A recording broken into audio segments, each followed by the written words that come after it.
It's 7 a.m. on June 4th, 1942. In the vast Pacific Ocean, Admiral Tamon Yamaguchi paces the bridge of the Japanese aircraft carrier, the Hiryū. Today, he holds the honor of commanding two carriers, the Hiryū and the Soryu, along with the Akagi and Kaga. These four ships form the elite Kidō Butai task force. It's a pivotal day for Yamaguchi and the Japanese Navy.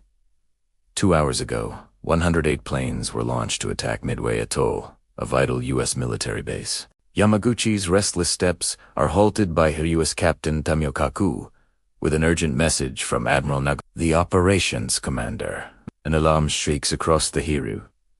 The ship is under attack from American aircraft flying from the still operational Midway base. Zeros scramble and intercept the Americans, savagely cutting through the unescorted torpedo bombers. Some American planes still manage to launch attacks, but luck is with the Japanese. They narrowly miss the Hiryū and the other carriers. A second attack on Midway is ordered. Sailors frantically rearm the planes. Half are in with bombs switched on, only half the aircraft.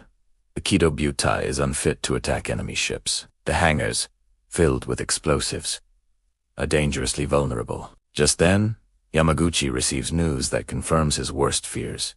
American ships have been spotted. Nagumo orders a halt to the rearmament. Precious time has been wasted, and they're now stuck between two strategies. Meanwhile, planes from Midway keep coming. Japanese anti-aircraft guns filled the sky with fire. An American plane goes down, then another. But the Americans are relentless, and the Hiryū is showered in near misses. Yamaguchi grows impatient with Admiral Nagumo. Why don't the other carriers launch an attack while Hiryū deals with the bombers?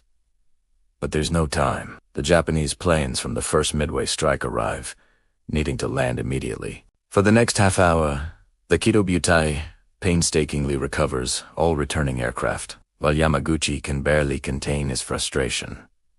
The last plane screeches to a halt. Suddenly, swarms of American torpedo planes appear low over the water, heading straight for the Kidō Butai. These aren't Army planes. They're from the American Naval Air Force. They've found them. The Zeros in the air dive into action, swooping behind the slow, vulnerable torpedo planes. The Zero pilots are masters of their craft, and American planes are shot down in scores. Yamaguchi watches the distant splashes as they hit the water, but some bombers get through, launching their torpedoes. The deadly payloads streak silently beneath the waves. On board the Hiryū, 5 torpedo trails are spotted. The massive ship swings hard. Despite her size, Hiryū is nimble, incredibly. Under the skill of her captain, no Japanese ships are hit.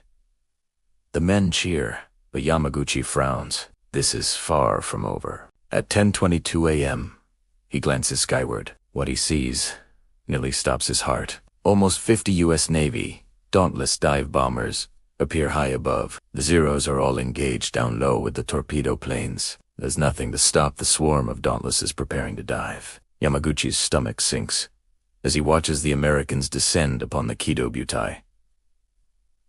To the southwest, 30 bombers dive straight for the Kaga. Anti-aircraft fire snakes skyward. But it's not enough. A series of catastrophic explosions rip the Kaga apart. Yamaguchi feels the shockwave, but has no time to register the blast. He spins to the east, where 17 Dauntlesses are diving on the Soryu. Bombs fall, and another carrier explodes. Through the flaming sea, Yamaguchi turns to look upon the Akagi Nagumo's flagship. Just 3 Dauntlesses dive on her. 2 bombs miss, but the third smashes into the flight deck, penetrating deep and exploding. Devastating secondary explosions follow. All that remains of the Kidō Butai is Yamaguchi and his ship, the Hiryū. As the bombers, now out of bombs, head for Ome, Yamaguchi is in command of the last strike capability of the Kidō Butai. He is gripped by a sense of determination. He allows himself a slight smile and nods to his seconding 24 aircraft launch, led by Lieutenant Michio Kobayashi. En route to the American carriers, the formation encounters U.S. aircraft. The Japanese fighter escort peels off to engage, leaving the bombers unprotected. At 11:55, Kobayashi sights the American fleet as his 18 dive bombers climb to gain altitude. 12 American Wildcat fighters rush in. Without their escort, it becomes a massacre. Japanese planes fall rapidly from the sky. By the time the Zeros catch up, only 10 bombers remain. A desperate Lieutenant Kobayashi spots an American carrier below the USS Yorktown. He signals the attack. The 8 armed aircraft break into 2 groups. Anti-aircraft fire erupts from the ship. The Japanese pilots push on. Bombs are released. Lieutenant Kobayashi is last seen as his plane is hit and goes down over the Yorktown. 2 more follow. But 3 bombs score direct hits. On the carrier, the 5 remaining Japanese planes turn for home. Hiryū's dive bomber unit has been shattered, but their sacrifice was not in vain. From scout reports, Yamaguchi knows he's facing 3 American carriers. He calls on Lieutenant Gichi Tomonaga, who led the morning strike on Midway. Tomonaga's own plane was damaged, its fuel tanks leaking. Knowing it's likely a one-way mission, he climbs into the patched-up aircraft an hour into the flight.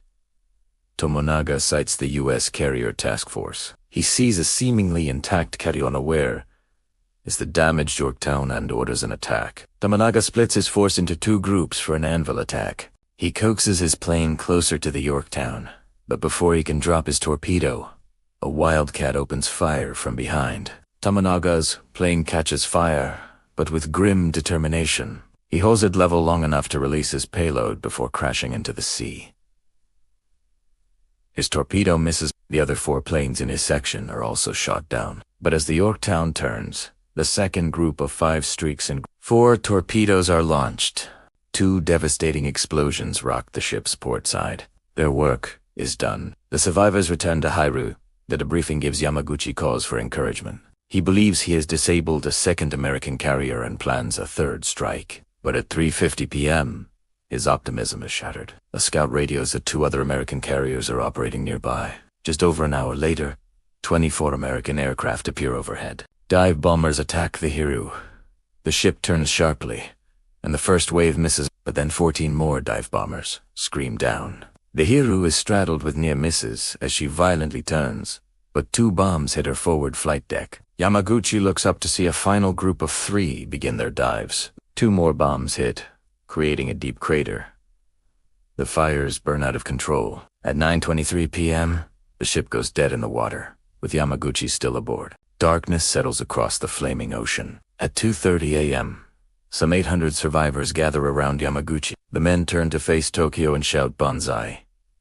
3 times, the national ensign is lowered as bugles played the national anthem. Yamaguchi gives 2 messages. The first is for Admiral Nagata. The second is an order for a destroyer to sink the Hiryū. Captain Kaku chooses to share the fate of the ship with his admiral. At 5:10 a.m., a destroyer fires 2 torpedoes. 1 hits. The carrier finally sinks at 9:12 a.m. Admiral Tamon Yamaguchi went down with his ship and was posthumously awarded the Order of the Golden Kite. Captain Kaku, who stayed with him, was posthumously promoted to Rear Admiral. Thanks again, 2 World Warships. Check out the link in the description to play for free.